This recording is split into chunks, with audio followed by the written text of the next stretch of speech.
तो आज हम बात करने जा रहे हैं एनपीएन ट्रांजिस्टर की। इसका आज हम स्ट्रक्चर देखने जा रहे हैं। ठीक है, स्ट्रक्चर को इस प्रकार से बनाना कि पहला स्टेप क्या करना, तुम कलेक्टर रीजन को फिजिकली सबसे बड़ा रखना है। ऐसे ही रहता है, जो कलेक्टर रीजन रहता है वो सबसे बड़ा रहता है, फिर एमीटर उससे थोड़ा सा छोटा बनाना, फिर सबसे छोटा बेस रहता है। ठीक है, ऐसे ही आप सबसे पहले उसको बनाना। ठीक है, देखो ये हमने इलेक्ट्रॉन फ्लो का डायग्राम हमने बना दिया है। ठीक है, ये जो रेड वाला है ना, ये इलेक्ट्रॉन है, और ये जो ब्लू वाला है ये होल है। ठीक है, हम जानते हैं कि एनपीएन ट्रांजिस्टर में जो कंडक्शन होता है वो मोस्टली मेजॉरिटी जो होता है वो इलेक्ट्रॉन की वजह से होता है। ठीक है, और पीएनपी में होल्स की वजह से होता है। खैर वो चीज़ें हम बाद में डिस्कस करेंगे। हम सबसे पहले एमिटर की बात करते हैं। ठीक है, एमिटर में हम बहुत ज़्यादा डोपिंग करते हैं। सर बहुत ज़्यादा डोपिंग करते हैं, मैं समझा नहीं। देखो एन टाइप में अगर हम डोपिंग करते हैं ना, जितनी ज़्यादा हम डोपिंग करेंगे उतना ज़्यादा हम इलेक्ट्रॉन पाएंगे, होल नहीं पाएंगे, इलेक्ट्रॉन पाएंगे, क्योंकि हम डोपिंग कर रहे हैं एन टाइप में। यही अगर पी टाइप होता तो हम होल पाते, लेकिन ये एन टाइप है, इसमें डोपिंग करने से हमको ज़्यादातर इलेक्ट्रॉन मिलते हैं। ठीक है, और होल की संख्या कम रहती है। सर एमिटर में हाई डोप क्यों करते हैं?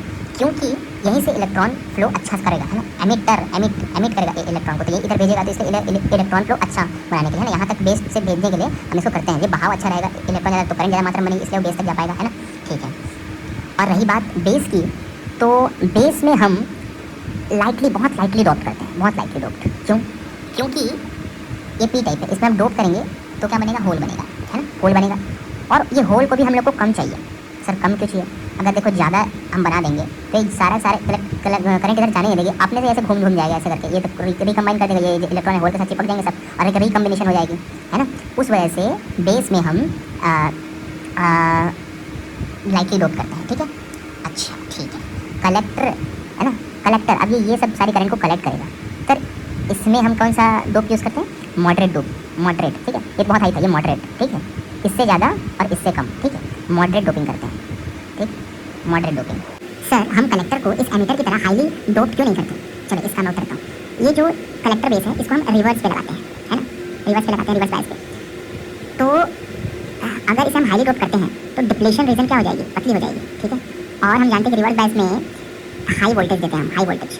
तो हाई वोल्टेज के कारण, है ना, बहुत मतलब रिवर्स जो एवलांचे ब्रेकडाउन आ जाएगा इसमें। ठीक है, मतलब बहुत कम वोल्टेज पे या भारी करंट, भारी वोल्टेज बना देगा, जिससे ये ब्लास्ट हो जाएगा। ठीक है, इसलिए नहीं करते, तुरंत करंट मिल जाएगा, भाग जाएगा तुरंत, बहुत हीट, है ना, बन जाएगा। ठीक, तो इसलिए हम इसको हाईली डोप नहीं करते, वरना करने में कोई दिक्कत नहीं।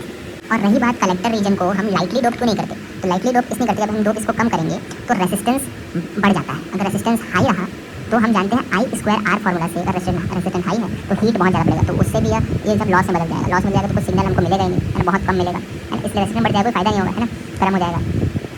तो इसलिए इसमें मॉडरेट डोपिंग की जाती है।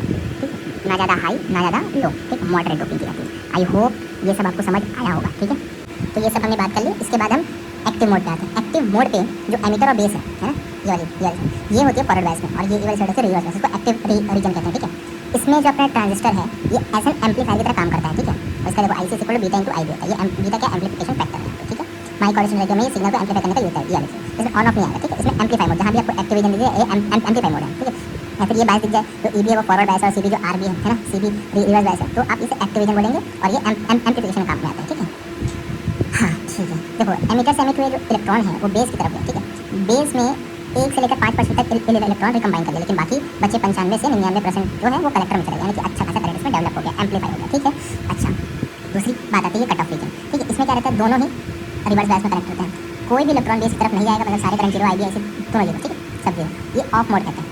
सर ये of cut off mode, of mode समझ नहीं पाएगा, तब दो रिवर्स में कितने हैं। देखो इसको प्रैक्टिकली समझो, जब आप मोबाइल को जब आप बंद करते हो, ठीक है, तो अंदर के जो ट्रांजिस्टर है, ऐसा ऊपर समझा रहा हूँ, बहुत डिटेलिंग में काम होती है इसमें। ठीक है, ऊपर तो आप जो है वो रिवर्स में चले जाते हैं। ठीक है, ये समझा, मोबाइल जैसे बंद किए तो ट्रांजिस्टर है आपको मोबाइल में लगे हुए वो रिवर्स में, मतलब कट ऑफ हो जाते हैं। ठीक है, बैटरी खाना कम, बैटरी बंद हो जाती है। ठीक है, उसमें ठीक, आप स्विच को ऑन ऑफ किया बैटरी ऑफ हो जाएगी। ठीक है, अब चलते हैं इसमें, ये सैचुरेशन मोड, इसको हम ऑन स्विच की तरह काम करते हैं। अब जब मोबाइल आपने चालू किया तो ट्रांजिस्टर क्या होता है, ऑन हो जाता है, तो ऑन मोड। इसमें दोनों होते हैं फॉरवर्ड बायस। ठीक है, ये सैचुरेशन है कि एक बार तुमने IB, अब जितना भी IB बढ़ा लो, IC नहीं बढ़ेगा। ठीक है, अपने सैचुरेशन रीजन में आ गया है वो, आई होप अब समझ आ रहा होगा। ठीक है, तो ये सब है ऐसा कुछ। ठीक है, इसकी PDF मैं आपको प्रोवाइड कर दूँगा। ठीक है, इसकी PDF